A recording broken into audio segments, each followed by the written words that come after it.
I don't know much about lighting. It's this. I like that. That's nice. So interracial adoption is completely and utterly fucked up and should not be a thing. That is my opinion, and I say that purely because right now I'm in a very, very foul mood. I just found out that my previous foster sister, I suppose you'd call her, yes, she just got married. I wasn't invited or informed. I mean, I wasn't expecting to be invited. I live in another continent now. But potentially informed via them staying in contact with me, which they didn't. Let's say that I'm not necessarily, well, yes, I am angry. In fact, I just express my anger in the way that I feel a psychopath would. I have no visible emotion, but inside I am a furnace. She got married, and what I noticed about the ambiance and aesthetic of her wedding photos was that every single person there was white, was Caucasian, and this wouldn't have bothered me as much if I saw this sort of transgression from when we were children together up until this point, in which I noticed on my snooping that the images of herself which she's posted online have increasingly, in my opinion, digressed, but I suppose in her opinion, ascended toward discovering her true self. Her wedding is just a whitewash. It's akin to my light, which is great and fine for her. I think it just brought me back down to earth for a second, and that's why I'm filming this now, because I'm in this mood in which I feel very much eliminated, and it's this feeling of elimination that, as somebody who was interracially adopted, then subsequently interracially fostered, yes, it went backwards with me. As it does with a lot of people who are adopted, and it doesn't work out, or things change, people pass away, etc. So that's sort of what I want to talk about, is interracial adoption and why I don't think it is something that should actually happen. And I say this because I know that there are many instances of interracial adoption where it has been something that has been... Oh, I have this stupid neighbour who just whistles all the time. Oh my gosh. Firstly, I don't think interracial adoption is good when the adoptee is existing in a society in which race matters. And the thing is that I think even in the good old modern Western society in which I currently reside in, race matters. It really does. And there is inevitably a hierarchy which people have to feel, at least socially, that they have to abide to or are caught up in, and as such have to abide to, because that is just the way things are. I do not believe that human beings have as much free will and as much agency as we like to think. I feel that society isn't ready for interracial adoption, and so to impose that burden onto the shoulders of individuals who are then put into situations, into familial arrangements which society cannot meet them on the same level as, is incredibly traumatic and incredibly stressful for the people involved. And I say that because this instance, this trivial, unexceptional instance of my former foster sibling getting married emphasized that for me, because I noticed that in her wedding photos, everybody was one skin tone, everybody was from one background. She's married into now a family in which there is one background, and that is perfectly fine. And I mean, I'm not happy for her now, but I will be happy for her, I'm sure, when I calm down. But for me, at least growing up, there was definitely this sentiment in which I was seen by the people who fostered and then adopted and then fostered me again, that I was being sort of saved from something. And I felt this way. I definitely felt incredibly superior. I think because of the society which I grew up in. I come from a country in Africa, and the white population is a significant minority in that country, minuscule. But I was a part of that minority in that I was fostered by white individuals and adopted by a white family and then fostered by white individuals, and subsequently had to move to the United Kingdom in order to be fostered by a white legal guardian, and that's why I'm here.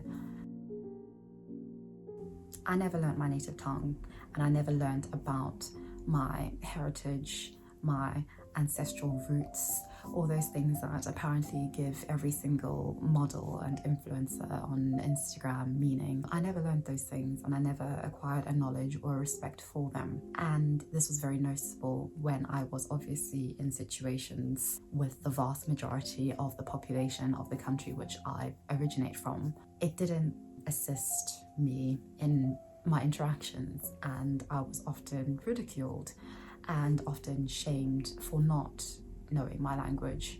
When I would go to somebody and ask them in perfect English, may I please see XYZ, I would be looked at so often just with a blank face, and then they'd speak to me in my native language, which I do not know. And my reply would always be, I'm so sorry, I don't speak the language. And to an extent, I definitely felt that it was just them being incredibly rude because everybody could speak English. Looking at it now, I can see, and I'm a lot more sympathetic toward why individuals responded to me in that way. I say I'm sympathetic and not empathetic or willing to be an empath in that way because firstly, I was a child.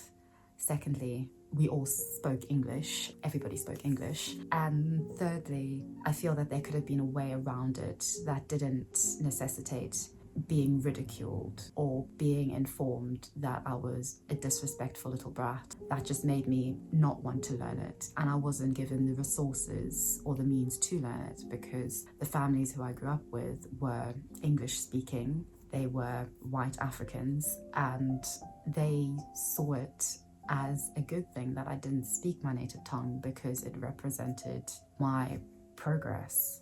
And I saw it in that way. I definitely did see it that way. I took great pride in the English language. I took great pride, and still do take great pride in good grammar and in literature, English literature and Russian literature, insofar as they're English translations. Gosh, I'm so indoctrinated. As a child, I was molded into somebody who was meant to be an example of what an ideal African could be. I was fostered and adopted by families who had grown up and had members of their family growing up in an Africa in which colonialism was in place and the majority black population was subjugated and legally were considered lesser than. The history is a very painful one. It's a very important to attempting forms of reconciliation and forms of bringing people together, which regrettably I feel has not been the case. It's just created even more divide, which again emphasizes why I think that society is not ready for interracial adoption. It can be very difficult to understand that you are a different race and to understand what that actually means. And I regrettably only discovered what that meant at a later age. When I was adopted, I wasn't told that I was adopted or fostered. I thought that I came out of them. I remember this because I was once at a swimming meeting and I swam, which at least in my country at the time was very unusual for a black person to swim. Black people didn't swim, and I swam, and so I was the only black person there, which should have said something to me. I mean, I think everything should have said something to me, but it never did because I wasn't informed of this. And I realized from a young age that people would always stare at me, and I'd be holding the hand of my foster parent then, and I'd look up at this white woman and say to her, why are people looking at me? And she said, it's because you're so beautiful. And so I always thought that people just were looking at me because I was so beautiful, not realizing that obviously they were looking at me because there was this little black girl holding the hand of a white a white woman. It's just a bit of a mind. Oh, the naivety is so sweet. When I was at the swim meet, this boy said to me, "Oh, so you're adopted?" And I misheard him and thought that he said, "Oh, so you're a doctor?" And I said, "No." And he said, "Yes, you are. You are adopted." In my ears, yes, you are a doctor. And so I had this huge epiphany. I had discovered this identity, which I never knew that I had assumed. I was a doctor. And man, that idea of being a doctor lived within my mind, within my psyche for so many months. I was so certain. I thought I was a doctor, and it took over my existence. Man, I was there to cure humanity, and it was so naive, and I was so happy that I can't even see it as being so absolutely, in euphemistic terms, messed up. I was also incredibly religious because of my foster parent at the time. She was incredibly religious, a very, very devout Christian. It was as if we were from Utah, like we were like that, those people. Actually, I don't know what I'm saying, Mormons are from Utah, but I guess we were Mormons in the way that we lived, but we were Baptists, if that makes sense. She came to our country after everything happened and Rhodesia became Zimbabwe, and lost all her money, all her prospects, etc., and ended up in my country, and sort of at this point discovered God. And I remember we'd go to shanty towns, as you call them, and preach the word of God and heal people. It's interesting looking at it now because she was absolutely adored by these people, and I definitely think that race obviously featured a lot in it. This idea of this white woman coming to save these people of colour from damnation and hell, and the fact that I was sort of her little assistant or her little accomplice was not lost on me at all. I definitely thought that I was a gift from God, as she would tell me. Gosh, I was very, very religious, incredibly religious. I think that was also a problem, and that messed me up quite a bit once I started to realise what society actually was. My focus was purely on the kingdom of God. The city of God was all I cared about and all I knew. And I was purely in this city on earth doing God's work with this incredible, boisterous, morbidly obese, white African woman, because that was how we were going to guarantee that we were going to bring as many people as we could into God's kingdom and glory. And the chronological narrative which we told ourselves just kept us going day to day, and it made me very content, and I wouldn't say happy, because biblical rhetoric is quite apocalyptic, and so, you know, there is an element of fear, but I was definitely content. I definitely felt that I had a purpose and that my future was set, because, you know, the rapture would come and that would be that, and I was ready. I was petrified, but I was ready. And I think there was a bit of reassurance in that I was a child, and so I knew that I would inevitably go to heaven, irrespective of whether I sinned or not, because all kids go to heaven. So I just had to make sure that the rapture happened before I turned 18. And, you know, I was quite certain that that was going to happen, so it was all fine. So I think that was also a problem. The problem with interracial adoption is that coming to the realization of what your adoption in fact means, that it isn't merely, oh, I'm X race and you're Y race and we live together and you raise me. You also have to bring in the entire social context and entire history of the situation in which you find yourself in, which is so, in my opinion, impossible. It's impossible because you've got one party, the people who've adopted you are of a certain race with their certain racial and societal and ethnic history and context and beliefs and communities and cultures and subcultures, and to expect them to somehow relate to you all that they know of themselves and of where they come from, to somehow relate to you not only their identity but also yours, which they have no knowledge of, no experience of,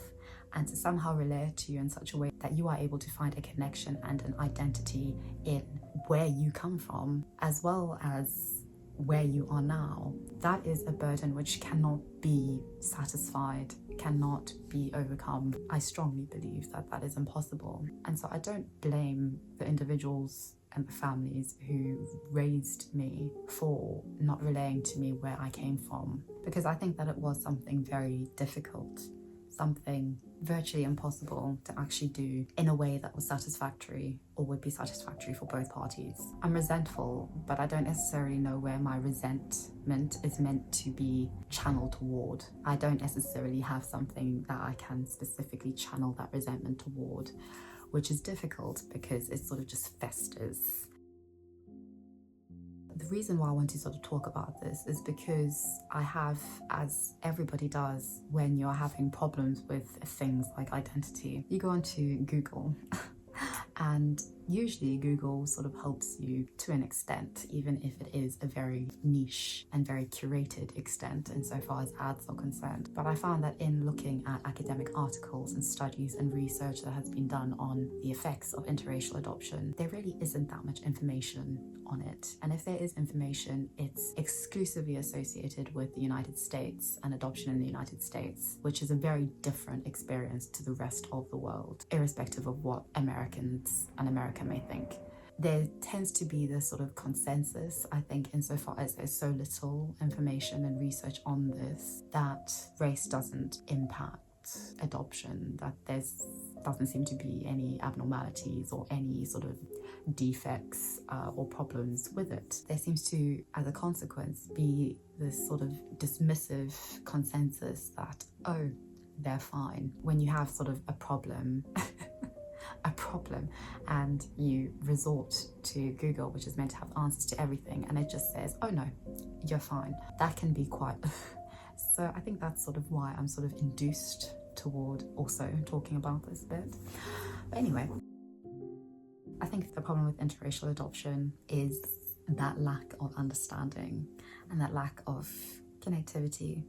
I definitely do not feel any bond toward the people who fostered me and adopted me. I don't feel a connection to them. I think that is because I know my birth family. I know my birth mother, at least. I've encountered her a few times.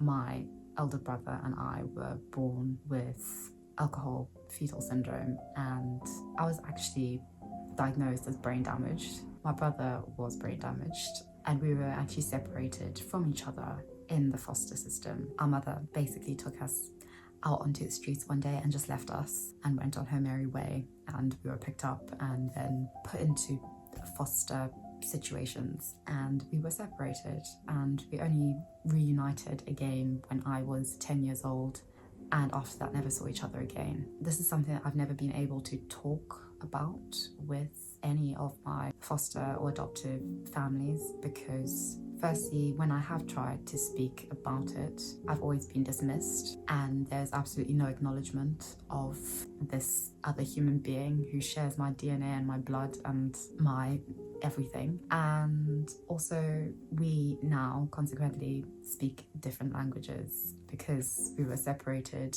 He speaks his native tongue and I speak English, and so when we met after so many years, we couldn't speak, we couldn't communicate. And that was, I think, the first time when I realized how awful it was that I couldn't actually speak my native tongue, because I couldn't even communicate with the person who I share the most with in the world, biologically at least. There's a YouTuber who I watch who, I don't want to say her name because I get a feeling that she's quite private about the fact that she is adopted interracially, and so I'd like to respect that. It was just very reassuring when on one of her vlogs she actually documented going to China for work experience, and she's fluent in Mandarin.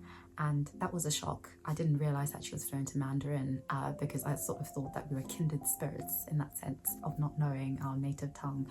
But she speaks fluent Mandarin, and it made me so happy because I thought, wow, like her mother, in fact, made sure that she knew her culture. And she did another video in which she spoke about how exceptional and great her mother was, and that she made sure that her and her sibling were not separated, which is, they actually, knew where they came from. They knew their heritage, their language and everything. And I just thought that was just so incredible and so remarkable. And I was so happy when I see something like that I think, hold on, you are being very melodramatic in saying that interracial adoption shouldn't be a thing. But then I sort of look at the wider society and I think that is an anomaly. That is an exception to what I feel is the case with so many individuals who are interracially adopted. Next, I think that there is an issue with sensitivity, I would say. Sensitivity toward the heritage and the roots of the individual who is adopted into said family. I was constantly trying to be white. Have I succeeded? And even to this day, when I look in the mirror, I still get a bit of a, oh, I'm black. Because even in my mind, in my subconscious, when I'm sort of imagining that I am the main character of my life, I still see myself as white. I really do. It's weird. And I realized this quite recently in the last couple of years or so, that in my subconscious, when I'm imagining myself doing things, being a human being, I see myself as white. And that isn't something that's gone away. And it's not something that I'm necessarily ashamed of. It's just the way that it is. It's how it is. It's not that I'm averse to my skin color, but I just don't, culturally and in my existence and in the life that I have led and in the childhood that I had, I don't associate with being black and I don't associate with my race. So that causes difficulty when I'm confronted with racism, in which now being in the UK, I have been confronted with racism on a different level, very different to in my country, because now rather than being a part of the majority racially, I'm a part of the minority racially in both societies and both contexts. I was affiliated or associated more so with the white Caucasian culture and communities. And in my country, in Africa, being in the white community was seen as something to look at, something very interesting. And I loved it because I got attention, because I was always complimented on how amazing my English was and how, this was proof that, the Africans, they have potential. Oh gosh, so messed up. In the UK, it's not seen as necessarily something exceptional or something remarkable because there are black British individuals living in Britain, and how I see things, how I understand the world around me, I don't necessarily consider myself to be a member of the African diaspora insofar as having been born into the diaspora. My guardian here in the UK, I came to live with when I was 16 years old, and when I came to live with him, I myself and sort of child welfare didn't, I guess, realise what I was being put into, and that he was formerly from Africa. He's white, but he left after sort of decolonisation and democratisation hit Africa, and he was very nostalgic about it. And I do, irrespective of how controversial it is or not, I do sympathise with that, insofar as I do feel that there was an identity which a lot of people were born into, a lot of white Africans were born into, an identity in which they were just in a society where they believed that they were in control, and this was their land to conquer and be in and be of. Having that taken away from you, even though it was the right thing and it was deserved, I mean, it's not, you can't dismiss it. That's stripping somebody's identity away from them, irrespective of whether it's a good identity or not. It's hard. So I sympathise on that level. He fought against decolonisation in what is now Zimbabwe, and he had this poster in his hallway. I still remember this poster because this poster features these three Aryan-looking blonde, blue-eyed men, shirtless, in their khaki, like 3/4 shorts, and their, you know, sort of the equivalent of Timberlands back in the 80s, you know. And they've got their guns on their shoulders. They're looking out. It said something like, save what we have, kill the blacks.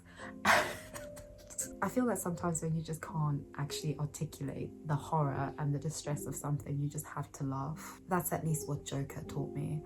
He completely ignored my race. He completely ignored that I was black when I was, for the first time in my life, coming to terms with that and understanding what that meant. Not necessarily immersing myself and cultivating that identity, but coming to terms with the fact that when I looked into a mirror in the morning, I was black and I could be okay with that. I had walked past it, seen it from day one of moving in with this man who was now in his 70s. I saw it then after a long time, and I realized how absolutely terrible that was. I came up with the courage to actually ask him to please take it down. He looked at me and said I would take it down if I hadn't seen savages with the head of a baby on a stick walking around, parading it and saying how they were going to take back their country. I don't know what that meant at all,